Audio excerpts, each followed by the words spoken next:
Hey guys, Silverlight here, back again with another review, and today we're taking a look at the Hasbro G.I. Joe Classified Series Red Ninja. So without further ado, dear, let's get into it, kicking things off with the accessories.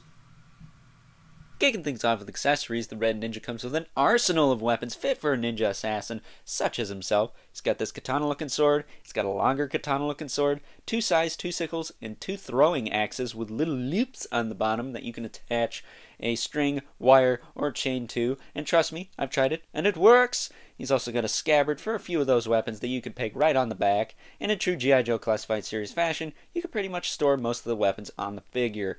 And he can hold all of the weapons in either hand, easy enough. But back to that weapon storage. As I said before, he's got the peg hole on the back for the scabbard, then he's got a couple of slots on his belt for the 2 scythes and the katana-looking sword. So with that being said, time to move on to articulation. Moving on to the articulation on this guy, and if you're at all familiar with the G.I. Joe Classified Series, Snake Eyes in particular, you're going to feel right at home here. He does share a lot of the same pieces as Snake Eyes, so with that being said, let's get into it, shall we? Let's see. His noggin. It's very cool. It's got kind of this almost snake-looking mask. So that's cool. But he can look up and down. The hinge on the neck is pretty stiff, but it does work. But you can look up and down just fine without it. The ball joint in the neck allows for a lot of movement. But since we haven't done this in a while, snap his neck, now he's dead. You can look all the way around if you want to. His shoulders will go out to the side pretty far as the kind of armor piece will allow. And then they'll go back down. They'll rotate forward and back. It's got a butterfly joint that moves forward and back. Bicep swivel. Works just fine. Double jointed elbow. And yes, he can punch himself in his own face. That's always fun. The wrists do swivel and hinge up and down the proper way, and they do pop out easy enough along with the head. He does have a very Mortal Kombat aesthetic to him, so I do like that. Kind of looks a little bit like Smoke or Ermac or even Noob Saibot, or whatever his last name is. Noob. Anti-Sub-Zero. But ab crunch does work fine, but it is ridiculously and terribly loose. Like, that's no bueno. They really need to either fix this body or do something, because I've heard this from multiple people that this figure is very loose and floppy. Anthony's Customs is one that comes to mind. His was very loose and floppy. T-Biz being the only other person I know that's reviewed it, I don't believe his was, so lucky T-Biz. But one of the other things I'm going to start doing is, can he do the Marilyn Manson? Not quite, but he can bend down pretty far with the assistance of both the ab crunch and the hips and the ball joint in the waist. I almost said torso. Technically it's a torso though, right? But Vampire, shout out to Vampire, said I should incorporate more of that metal aspects of this channel into my videos, so I'm going to start testing torso joints to see if anyone can pull the Marilyn Manson. For those of you who don't know what the Marilyn Manson is, look it up, because it's not appropriate to talk about during a toy review. But he's got a ball joint in the waist, moves side to side, tilts a little bit, moves forward and back a little bit. Seriously though, this ab crunch is kind of pissing me off. I can get it to lock into place though. Then for the hips, he has terrible drop down hips. I say terrible because they are loose as shit, and that's lame. Yeah, I don't know why they keep using the drop down hips. It's not really worth it. These are G.I. Joes. They're not all ninjas like this guy or Snake Eyes or even Storm Shadow. And already these are starting to loosen up. I don't really understand that either, because this is what, the 8th figure in the line or something? He's pretty early on, so these joints already being loose. I mean, yes, this body mold technically has been reused, what, 3 times already? Snake Eyes once, Snake Eyes twice, and then the Red Ninja third. but it's already loose. And this is a thing we didn't really even see in Marvel Legends for the longest time, particularly with that Bucky Cap body. But yeah, I kind of wish they'd just get rid of these. I'd like to find a way to tighten those, but I'm not sure if there is. Maybe it'd be worth getting another one, seeing if that one's any tighter. But as far as this one that I'm reviewing right now goes, pretty loosey-goosey, and that does suck quite a bit. But the hips themselves are fine. He can do the splits. He can kick his legs forward and back. And I will say also, if you remember my Cyborg Spider-Man review that I did last week, I believe, he got this type of range without drop-down hips. So it can be done, as long as the ball joint's done correctly.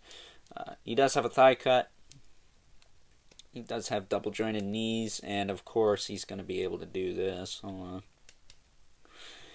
He can kick his own Ninja Gaiden ass. Ninja Scroll ass, whatever you want to call it. Then he's got a boot swivel. And a hinge in the foot. Now, the hinge in the foot on this side is kind of loose. It does stiffen up about here, though. But that's not as bad as floppy drop-down hips and, well, this. That's just cock-a-poo-poo. But he does have a rocker that works just as good as any other, so. Yeah, really cool figure aesthetically, but the articulation is just too damn loose for my taste. It's really bad. And I don't really know how to tighten joints. I know how to loosen them up, unless it's a gosh darn carnage in his left foot now. The right one is the one that broke, but the left foot is the one that just will not remain loose now. So, I don't know. I don't know what I'm doing anymore. So, with that being said, let's take a look at some size comparisons. Taking a look at some size comparisons, here's the Red Ninja next to the first two G.I. Joe Classified Series figures I ever reviewed. We got Destro and Snake Eyes, and according to my old man, I have the rare circle head variant of Destro, so he's probably worth a whopping $2. Next up, we got him next to a couple of Marvel Legends, Gambit and Rogue. In case you wanted to use this guy as a hand ninja, seems a bit short for that. Review of these two coming on Monday. And last but certainly not least, we got him next to our two regulars. We got the Mythic Legion's Brother Mandibulus and the Mortal Kombat 11 Spawn. So with that being said, time to wrap things up. Some final thoughts. Overall, this could have been one of my top 10 figures of the year, but I'll be honest here. The floppiness in the torso and the looseness of the drop-down hips is keeping him from being on that list, as well as keeping him from being my #1 G.I. Joe Classified Series figure. Even though I really, really do like this guy, I think he's very cool looking. The looseness is just a little bit too much for me, and it's something you would expect from a figure you've monkeyed with for maybe 5 years, 10 years. Not something brand new, and to be honest, I don't think G.I. Joes really need the drop-down hips. I get it. It helps them get into a crouching position, but that can be done with just a regular ball hinge hip. You don't really need the drop downs all the time. Although I will say, even though this is a ninja and he would actually benefit from some drop down hip achieving poses, he doesn't really need them. If they're going to be loose, they don't need them. That's the moral of the story. But with that said, I still really like this figure. I like the sculpt, I like the paint, I like all the accessories he comes with. I think that's awesome. It's just the looseness is keeping me from enjoying it as much as I possibly could have. But with that said, I highly recommend you pick this guy up still. I know they're not all loose and floppy like mine, and I'm just a lucky sucker who got a loose one. So, that being said, I hope you guys enjoyed this review. Don't forget to like this video, hit that subscribe button and the notification bell so you know whenever I upload more reviews like this one. And leave a comment in the comment section below. Let me know if yours is all loosey-goosey like mine, and also what you think of this figure. And remember, comment civil, because the world sucks enough as it is. And before I go, actually, I want to give a special shout out to Hasbro for sending me this figure as a bit of a compensation for the carnage with the broken foot I've talked about in a couple of videos before. They didn't have to do this. I'm honestly surprised they did.